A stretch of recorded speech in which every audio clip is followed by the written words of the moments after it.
WFI chief और BJP MP Brijbhushan Sharan Singh के ऊपर जो यौन शोषण के आरोप लगे थे, उसमें कहीं ना कहीं जिनके संकटों के बादल थोड़ा सा छटते हुए दिखाई पड़ रहे हैं।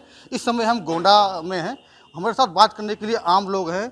उनसे पूछेंगे जिस तरीके से जो महिला पहलवानों ने उनके ऊपर आरोप लगाया था, इसमें एक नाबालिग थी और उन्होंने उसके पिता ने अपने आरोप को बदल दिया। तो हमारे साथ बात करने के लिए कई लोग हैं। पूछेंगे कि आखिर जिस तरीके से बीजेपी एमपी के खिलाफ यौन शोषण के आरोप लगे थे और जो नाबालिग बच्ची थी जिसके मुकदमे तहरीर के आधार पर पास्को एक्ट का मुकदमा लिखा गया था, लेकिन वो बयान बदलने के बाद क्या लगता है कि अब धारा बदलेगी और क्या लगता है कि झूठे आरोप लगाए गए थे? बेबुनियाद आरोप था। शुरू से नेताजी एक ही बात कह रहे थे कि अगर जरा भी रिंच मात्र दोषी पाया जाऊंगा, फांसी लटक जाऊंगा। इससे बड़ा वक्तव्य कोई एक निर्दोष व्यक्ति क्या दे सकता है।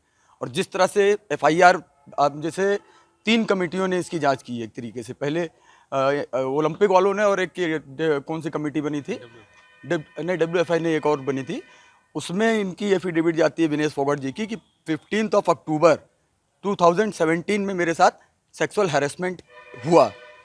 और जब दौरान जांच ये पाया गया कि उस दिन संडे था और डब्ल्यूएफआई ऑफिस ही बंद था। सेकेंडरी जब ये एफआईआर लॉन्च होती है, एफआईआर में उसी डेट को 16-17 कर देते हैं। 16-17 नेताजी अपने संसदीय क्षेत्र और लखनऊ में पाए जाते हैं। सारे रिकॉर्डेड एविडेंस हैं। तो कहीं ना कहीं इसको मतलब प्रोजेक्ट किया गया है, थोपा गया, कोई इसके पीछे था जैसा नेताजी कह भी रहे थे। हम लोग को पूर्ण विश्वास था और ये आज नहीं तो कल सामने आएगा। ये एक प्री प्लान्ड साजिश मानता हूँ हम। धीरे धीरे तो मामला सुलट रहा है। पास्को एक्ट के विधान में बदलाव होगा क्योंकि जो नाबालिग बच्ची ने अपना बयान बदल दिया है। तो क्या लगता है कि जिस तरीके से जो नाबालिग बच्ची के पिता ने गलत आरोप क्यों लगाया था, क्या साजिश रही होगी उनके पीछे? उन्होंने उसमें बताया तो कि हम किसी उसमें कंपटीशन में उसको सिलेक्शन ना होना, बच्ची को गुस्सा था, इसलिए इन लोगों ने समझाया। विनेश फोगाट एंड अदर्स जो भी इस षड्यंत्र के पीछे शुरू से थे, और उन्होंने उनको कन्विंस कर लिया बच्ची को। बच्ची ने स्टेटमेंट दे दिया, जो बाद में उसने अब गिल्टी फील किया और विड्रॉ कर लिया। जिस तरीके से लगातार आरोप लगाए जा रहे थे, अब मामला थोड़ा सा नॉर्मल हो रहा है।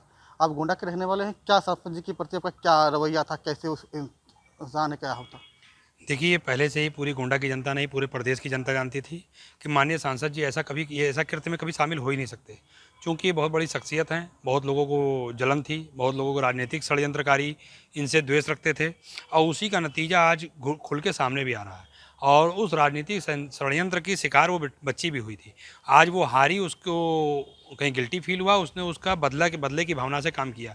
और नेताजी पहले ही से ही बता रहे हैं कि ये रेसलर अपनी अहमियत कम होने के कारण, अपनी अहमियत ज़्यादा थी उनकी, पहले जो भी गोल्ड मेडलिस्ट हो जाते हैं उनको ज़्यादा तवज्जो दी जाती है, उस अहमियत को नेताजी ने कमज़ोर किया और नए लड़कों को मौका देने के लिए ही उन्होंने नई रणनीति बनाई। उसी से ये विद्रोह पैदा हुआ कि हम लोगों को ये भावना आ जाएगी कि हम लोगों की वैल्यू कम हो गई। उसी से प्रेरित होकर लड़की ने आज शिकायत की। और कितना सही मानते हैं कि गलत आरोप लगा किसी के ऊपर आरोप लगाना, कितना सही मानते हैं आप? 100% गलत आरोप था ये, 100% गलत आज साबित भी हो रहा है। आने वाली जांच में 15 जून तक माननीय खेल मंत्री ने भी कहा है कि सारी रिपोर्ट सामने, दूध का दूध पानी का पानी हो जाएगा। उससे पहले ही वो 15 जून को होगा, उससे पहले ही उसके पिताजी सरेंडर हो गए। और ये ईश्वर की ही कृपा है माननीय सांसद जी के ऊपर कि एक एक चीज़ें खुद ब खुद, ये नहीं कि जांच के बाद आए, बाद में ये कहेंगे, ये सब हो सकता है कि विपक्षी दल लगेंगे कि इनको फंसाया जा रहा है, इनको बगलाया जा रहा है और ये राजनीतिक दबाव में इनके पक्ष में रिपोर्ट लगी है। ऐसा नहीं। क्या लगता है जिस तरीके से आप एक महिला किसी बात को लेकर नाराज होने के बाद किसी के ऊपर गंभीर आरोप लगा देना कितना सही मानते हैं? जिस तरीके से लखनऊ में 2022 की बात किया तो वहाँ पर एशिया की जो ट्रायल की हुई थी, उसमें जो पहलवान थी नाबालिग, किसी जो फाइनल में टेस्ट में हार गई थी, इसी बात से वो नाराज होकर के आरोप लगाया है। कितना सही मानते हैं आप इसको? देखिए, ये बिल्कुल पूरी तरीके से गलत है। माननीय नेताजी ने बहुत ही निष्पक्ष होकर सिर्फ हरियाणा को ना प्राथमिकता देते हुए उन्होंने पूरे देश प्रदेश को महत्व दिया और इसीलिए उन्होंने कहा कि सब जगह का ट्रायल होगा, ट्रायल होकर बच्चे आगे बढ़ेंगे। जो बात हरियाणा के पहलवानों को नहीं अच्छी लगी, इसी का नतीजा है, उसमें कुछ राजनीतिक दल लग गए जो षड्यंत्रकारी, जो कि हमेशा टुकड़े टुकड़े गैंग हैं, वो आते हैं और जब भी कुछ ऐसी बात होती है तो वो अपने एकजुट हो जाते हैं और घेरने का प्रयास करते हैं।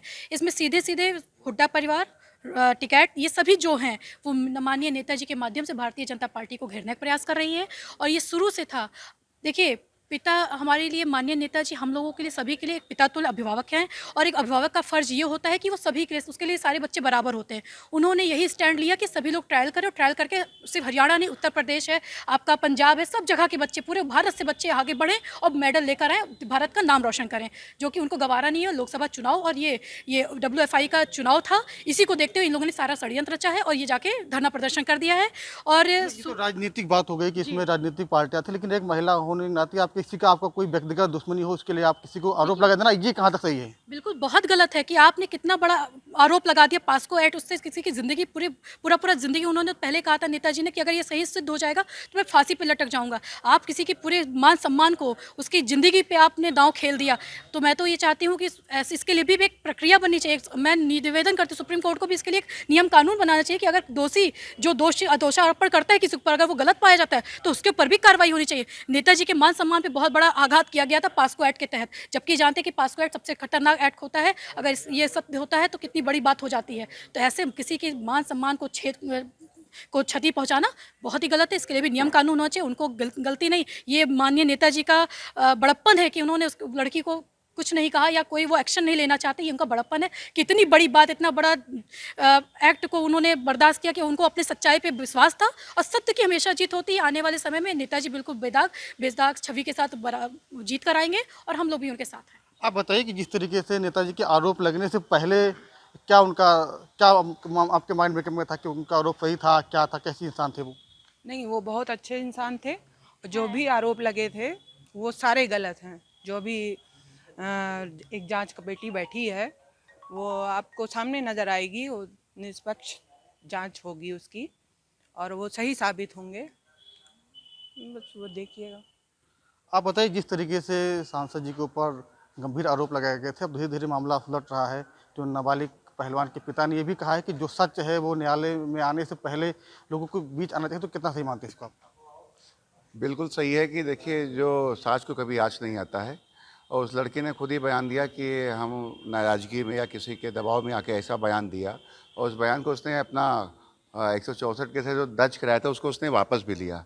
कहीं ना कहीं कि आप देख लीजिए कि 12 साल पहले उठा के देख लीजिए, भारत के ख़ास तौर पे हमारी बहनों, हमारी बेटियों में कुश्ती में बहुत नामात की 1-2 लड़कियां निकलती थी, वो भी केवल हरियाणा से। और हरियाणा वाले केवल कांग्रेसियों का ही राज था। जब माननीय नेताजी इस पद पे विराजमान हुए, उसके बाद उन्होंने सिर्फ हरियाणा को नहीं, हिंदुस्तान के सभी राज्यों पे फोकस डाला। खासतौर पर गरीब लड़कियों पे फोकस डाला जो खेल के मैदान में आना चाहते हैं, जिसके माँ बाप चाहते हैं कि हमारे आरोप बच्चे लगाने का उद्देश्य क्या रहा होगा जो पहला आरोप लगाया था? थोड़ा मामला सुलट रहा है। बिल्कुल, देखिए, अब कुछ अंतर्राष्ट्रीय महिला जो पहलवान थी वो चाहती थी कि अगर हम इंटरनेशनल मेडल ले आए हैं तो इंटरनेशनल मेडल लाने के बाद ये नहीं होता कि आप नेशनल मत खेलिए। आप ठीक है इंटरनेशनल लेके आए, हमें गर्व है आपके पर लाने पे, मगर नेशनल भी आपको खेलना चाहिए। आप नेशनल क्यों नहीं खेलना चाहते हैं? नेताजी ने इसी पे रोक लगाया कि कोई इंटरनेशनल लेके आया, किसी भी प्रकार के मेडल लेके आता है, आगे कहीं भी बढ़ना होगा तो उसको नेशनल से गुजरना पड़ेगा। दूसरी बात सबसे बड़ा कि इसमें कांग्रेसियों का हाथ है, टुकड़े टुकड़े गैंग का हाथ है। आगामी लोकसभा चुनाव आने वाला 24 में, और राष्ट्रीय कुश्ती संघ का चुनाव होने वाला है। ये कांग्रेसियों के पास कोई मुद्दा नहीं है, न ही टुकड़े गैंग का कोई मुद्दा है, न ये सबसे बड़ा ये जो टिकट है, राकेश टिकट किसान। आप लोग चाहते हैं कि जो पास्को एक्ट है उसमें कुछ बदलाव हो? कुछ आपके मन में कुछ है ऐसा? हाँ बिल्कुल होगा। जब लड़की ने अपना बयान वापस ले लिया तो ये हटना चाहिए, पास्को हटना चाहिए, बिल्कुल हटेगा ये। और इस पर निष्पक्ष जाँच में आखिर ऐसा क्या कारण है कि निष्पक्ष जाँच नहीं होने दे रहे हैं ये विपक्षी पार्टी? लोग कह रहे हैं कि जब जाँच सरकार करा रही सुप्रीम। नाबालिग पहलवान के पिता के बयान के बाद अब पास्को एक्ट की धारा भी हटेगी तो पूरा मामला अब धीरे धीरे नॉर्मल हो रहा है। हमारे साथ बात करने के लिए और लोग हैं। जिस तरीके से बीजेपी सांसद के ऊपर गंभीर आरोप लगाए गए थे, क्या लगता है कि कोई साजिश थी और क्यों आरोप लगाए गए थे? देखिए, मैं इस पे कुछ कहना चाहूँगा कि सच्चाई छुप नहीं सकती बनावट के वसूलों से, कि खुशबू आ नहीं सकती कभी कागज़ के फूलों से। जिस तरीके से इन पहलवानों ने माननीय सांसद जी पर आरोप लगाया है, तो ये तो खुद अपने घर में घिर गई। 2012 से लेकर 2023 तक के बीच में जिन हरियाणा के महिला पहलवान, पुरुष पहलवानों ने भारत का नाम रोशन किया और आज की डेट में वो गृहस्थ जीवन जी रही हैं, इन्होंने 2012 से 23 के बीच का जो आरोप लगाया है उसमें तो वो बच्चियां घिर गईं जो अपने गृहस्थ जीवन में हैं। जो अपने भाई के साथ, अपने पति के साथ, अपने बच्चों के साथ रहती हैं, उन परिवारों को इन लोगों से सवाल पूछना चाहिए कि क्यों भाई, तुम तो एडिशनल एसपी हो, इंस्पेक्टर हो, बड़े बड़े ओहदे पर हो, तुम्हारे साथ बदतमीजी हो रही थी, तुम्हारे साथ छेड़खानी हो रही थी, तो तुमने उस समय क्यों नहीं सवाल उठाया किया, क्यों नहीं तुमने जो है धरना आंदोलन तो ये भी कह रही हैं कि 15 तारीख तक हम लोग अपना जो प्रदर्शन है स्थगित रखेंगे, उसके बाद हम फिर से करेंगे, क्योंकि गिरफ्तारी की मांग अभी भी कर रहे हैं। क्यों? देश इन्हीं के हिसाब से चलेगा, देश इनका है, देश हमारा है। तो गिरफ्तारी की मांग क्यों करें जब पास्को एक्ट में धर्म बदलाव होने वाला है? जिस तरीके से जो नाबालिग पहलवान के पिता ने अपना बयान बदल दिया, तो फिर भी अपनी गिरफ्तारी की मांग क्यों कर रहे हैं, क्या कारण है? ये सब देखिए, हम बता दें, जिस तरीके से इस समय चल रहा है ये आपका धर्म परिवर्तन का कार्यक्रम चल रहा है। पहले आतंकवादी भेजे जाते थे, अब आतंकवादी जो है यहीं पर उनका माइंड मेकअप करके उनको आतंकवाद सिखाया जाता है, उनको आतंकवादी बनाया जाता है।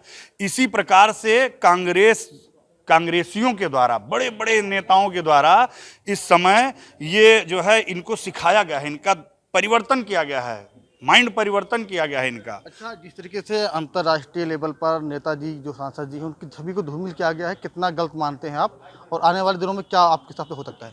देखिए, ये तो इतना गलत है कि इस प्रकार के जो है वक्तव्यों पर, इस प्रकार के आरोपों पर तो आदमियों की जानें चली जाती हैं। कईयों ने अपनी जानें दे दी हैं, कईयों का घर परिवार बर्बाद हो गया। एक झूठे आरोप से यदि किसी की बीवी विधवा हो जाती है, यदि किसी का बच्चा अनाथ हो जाता है, तो उस परिवार पर क्या बीतती है इनको नहीं पता है। शायद भगवान ना करे कभी इनके घर में भी ऐसा हो, कभी टिकैत जी के ऊपर ऐसी उंगली उठे, कभी हुड्डा जी के ऊपर ऐसी उंगली उठे।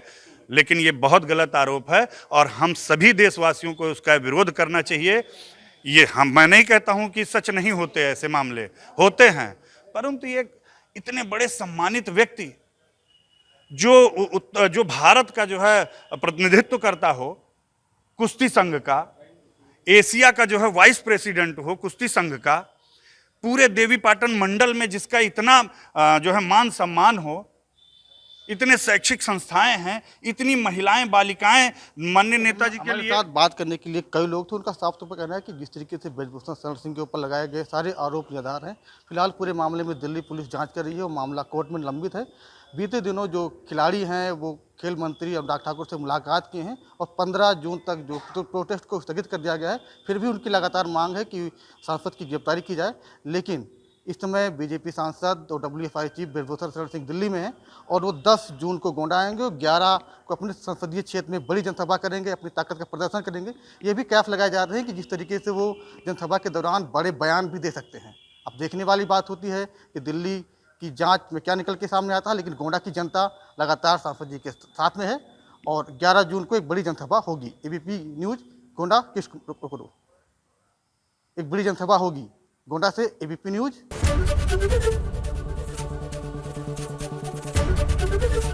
ABP गंगा, खबर आपकी, जुबान आपकी।